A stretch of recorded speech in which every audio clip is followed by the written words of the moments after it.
আসসালামু আলাইকুম। আশা করি আপনারা ভালো আছেন, সুস্থ আছেন। আজকে তৈরি করব ডিমের পুডিং। এই পুডিংটি আমার কাছে স্পেশাল।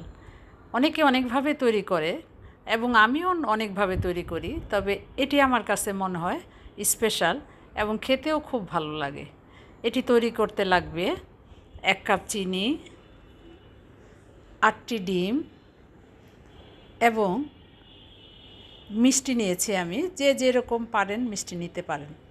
আমি এখানে 2 কেজি দুধ, গরুর দুধ নিয়েছি আমি এখানে।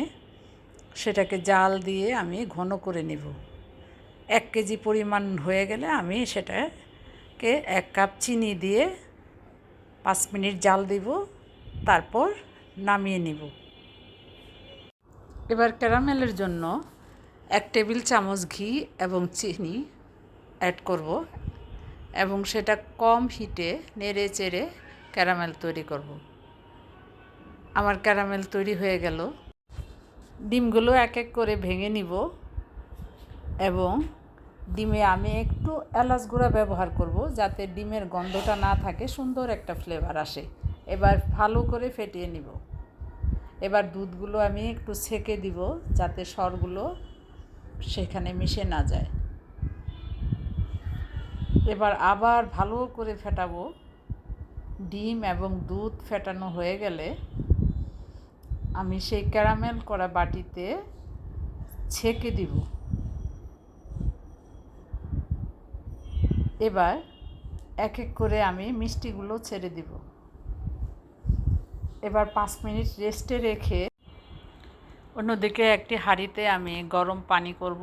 সেই ফুটন্ত পানিতেই আমি